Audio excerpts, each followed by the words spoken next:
Hey, Grace Seekers. I need to be honest with you. I never lost sight of God, but I stopped listening.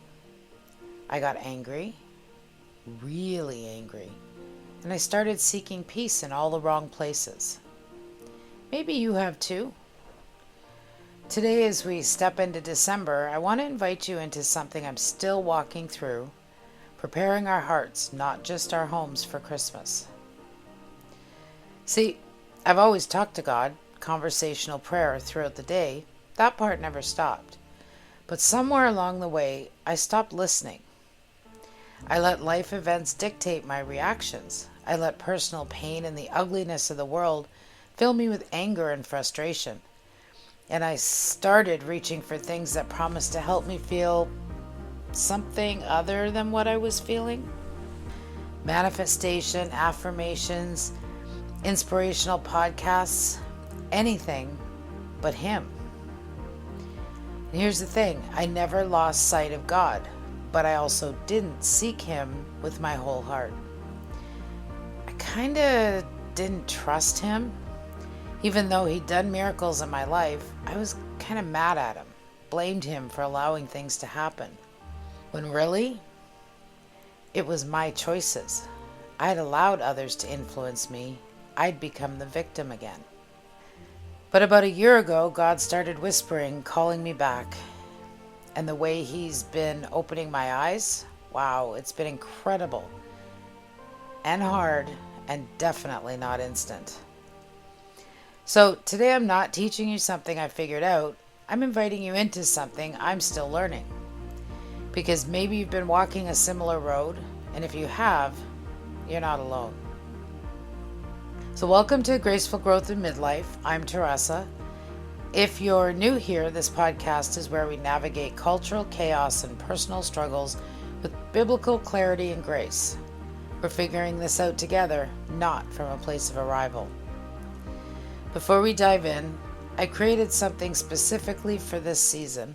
It's called the Season of Light, Finding Peace, Purpose, and Renewal in God's Presence. It's a free guide to help you slow down this December, reflect, and rediscover the wonder of Christ's coming. You can grab it at thegracefulgrowth.com. I will link it below so you can grab it from there. Okay, let's get into this. Let me take you back a bit. For years, honestly, most of my adult life, I lived in what I'd call a safe bubble. I avoided the news. I didn't pay attention to politics. I knew things were going on in the world, but I just ignored it. Because what's the point, right? Politicians never face justice. The bad guys always get away with it. So why torture myself? But then COVID happened. And I don't know about you, but that was the moment everything shifted for me. Drop a comment, let me know. Did COVID change something in you as well? We were bombarded, the rules, the daily stats, the constant fear-mongering. Now, I was blessed, and I had a great job. I had security. But so many others were struggling, and I felt the isolation, even though, honestly, I didn't really follow the lockdown rules very well. But here's what got me. I could see it was fake. It was manufactured. I'm not denying people got sick and some very badly, and that hurt. But I hated the lies, the brainwashing, the manipulation, and watching people I regarded as highly intelligent, people I respected, just fall for it like sheep. That's what broke something in me. And then they judged me for my opinions, for questioning the narrative, for not going along with it. The fact that I had to not be who I was and keep my mouth shut to keep the peace. The anger I saw in people I would never have expected it to come from. It was shocking, and it made me angry too. That was the start of my fall. Now, not just at the government or the media, but at everything. At people who hurt me personally and never faced consequences. At the injustice in the world, the corruption, the abuse of power. at the sheep who refused to see what was right in front of them, and at God for allowing it all to happen. And in that place, I started reaching for things that promised peace. Manifestation, positive thinking, inspirational podcasts, even shopping therapy. That cost me a bit. I didn't even realize I was dabbling in a kind of the new age stuff. I just felt like self-help, like I was trying to take control of my life again. But none of it worked. In fact, I went deeper and deeper in the wrong direction. It wasn't until more recently that I started going down those rabbit holes online, researching, reading, and watching videos. And the more I learned, the angrier I got. Jeremiah 2 verse 13 says, "My people have committed two sins. They have forsaken me, the spring of living water, and have dug their own cisterns, broken cisterns that cannot hold water." And that was me. I'd walked away from the source, not completely, but enough. And I was trying to fill myself with things that couldn't actually satisfy. Have you ever felt like you were reaching for all the wrong things, trying to find peace? Comment below. I'd love to hear your story. So let's talk about the anger. Because it wasn't just general frustration. It was specific. It was deep. And it was eating me alive. Personal justice? There were people in my life who'd hurt me deeply. And they never faced consequences, never apologized, never even acknowledged what they'd done. And I wanted them to pay. I wanted justice. I wanted accountability. I wanted them to hurt the way they'd hurt me. And then there's the worldly evil. The injustice in the world. The people getting away with horrific acts. Political abuse, corruption, greedy politicians seeking to destroy us for their own gain. All of it happening with no accountability. And I wanted to see them suffer. I wanted them to experience the pain they caused on others. Here's what I didn't realize. I'd become bitter, hateful, and negative. And I was so consumed by wanting to see justice, or really revenge, that I couldn't see anything else. I was stuck in victim mode, blaming everyone else, judging everyone, constantly negative, needing to be right, and so impatient with anyone who didn't see things my way. Maybe that's you right now. Maybe you're so angry at someone or something or at the world even, and that it's starting to poison everything. Because that's where I was, and I justified it. I have a right to be angry, I tell myself. They deserve to face consequences. And you know what? I wasn't wrong about that. They did deserve consequences. But my anger, that wasn't about justice. It was about control and bitterness and unforgiveness. Romans 12:19 says, "Do not take revenge, my dear friends, but leave room for God's wrath. For it is written, 'It is mine to avenge. I will repay,' says the Lord." God was trying to tell me, that's not your job. Vengeance belongs to me. You're trying to carry something you were never meant to carry. But I wasn't listening. Is there someone or something you're holding anger towards right now? Someone you're waiting to see get what they deserve? I see you, and I get it. But I also want to tell you, holding on to that is destroying you more than it's hurting them. So here's where things got interesting. As I was spiraling deeper into anger, bitterness, and all the wrong things, God started isolating me. Now, I didn't see it that way at the time. At the time, it felt like rejection, like people were pulling away, like I was being left behind. But looking back, I can see it clearly. God was removing distractions, stripping away the noise, creating space for Him to work in me. Friendships shifted, some people drifted, my world got smaller, quieter.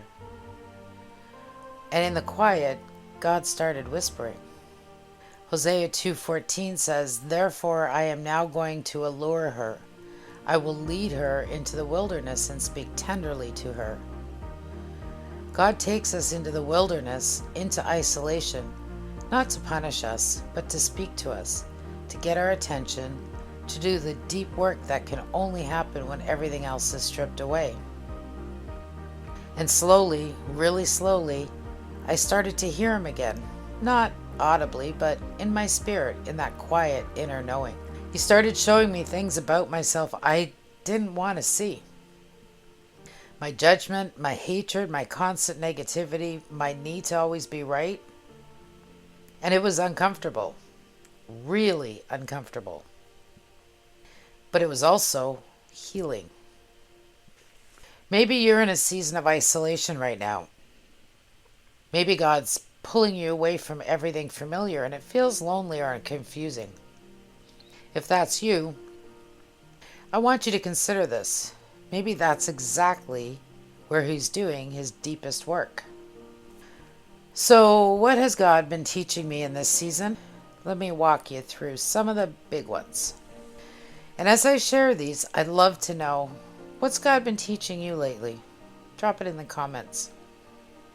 All right, lesson 1, forgiveness over revenge.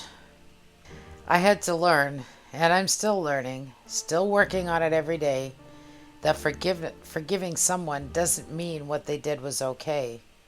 It means I'm releasing my right to make them pay for it. It means I'm releasing the anger and hurt so my heart can heal. Forgiveness is more for us than for those who hurt us. It means I'm trusting God to handle it because He's the final judge, not me. Galatians 3:13. Bear with each other and forgive one another. If any of you has a grievance against someone, forgive as the Lord forgave you. Did I say Galatians? It's Colossians. Colossians 3:13. Lesson 2. Grace first, not judgment. I realized that my constant judgment of people, of situations, of everything wasn't changing anyone's heart. It was just making me bitter. But grace opens doors. Grace invites conversation. Grace changes hearts. That doesn't mean I don't have discernment. It just means I lead with kindness instead of condemnation. Romans 2 verse 4 says, God's kindness is intended to lead you to repentance. Not His harshness, His kindness. Lesson 3, seeing the other side. God started showing me that people who hurt me, they were hurting too. That doesn't excuse their behavior, but it does help me see them as broken people, not just villains. And when I can see them in that way, it's easier to pray for them instead of wishing harm. Lesson 4, taking accountability. This was a hard one because it meant admitting that I wasn't just a victim. I'd made choices. I'd allowed people to influence me. I'd let bitterness take root. And I had to own that. Galatians, this time, 6 verse 4 and 5.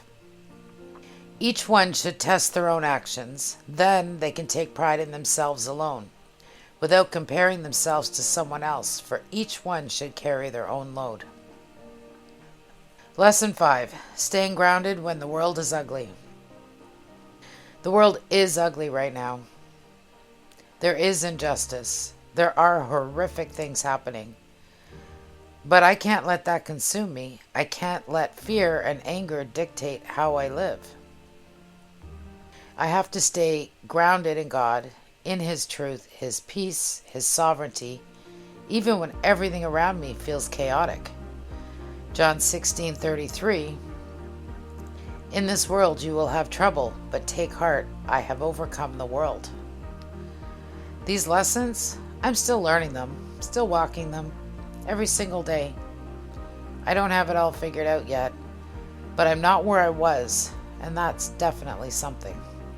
So tell me, what lessons have been hard but necessary in your life? I'd really love to hear. So, here's why I'm sharing all of this now. As we step into December, into Christmas, into this season of preparing for Christ's coming, I think we need to shift our focus. We spend so much time preparing our homes, decorating, shopping, planning meals, making everything look perfect. But what about our hearts? What if this December we focus less on the external and more on the internal? What if we ask God, what do you want to prepare in me? Because here's what I'm learning. Preparing my heart means acknowledging where I am honestly, not pretending I'm fine when I'm not. Asking God to show me what needs changing and being willing to hear the answer. That's a big one. Choosing grace over judgment in my relationships, in how I see the world, and how I see myself. Trusting Him with the outcome. Letting go of my need to control, to see justice, to make things happen. Staying grounded in Him, not the chaos. Choosing His peace over the world's fears. Luke 1 verse 17 says, to make ready a people prepared for the Lord. That's what Christmas is about. Not perfect decorations, a prepared heart. So here's my question for you. What does preparing your heart look like this December? What's one thing God's asking you to release, to change, to surrender? Think about it, and if you're comfortable, share it in the comments. Let's walk this journey together. Okay, Grace Seeker, I'm still on this journey. I don't have it all figured out. I'm still learning how to forgive, how to release control, how to trust God when the world feels dark. But I'm learning, and I'd love for you to walk it with me. Here's what I'd love for you to do. First, download my free Season of Light guide at thegracefulgrowth.com. It'll help you prepare your heart, not just your house, this December. Second, head over to the blog and read the full written version of this episode. You can bookmark it, come back to it, or share it with someone who needs it. And third, leave a comment. Tell me your story. Where are you on this journey? What's God been teaching you? I read every single one, and I'd love to hear from you. So next week, we're talking about being the example, the light. Because once we've prepared our hearts, we get to shine His light into the darkness.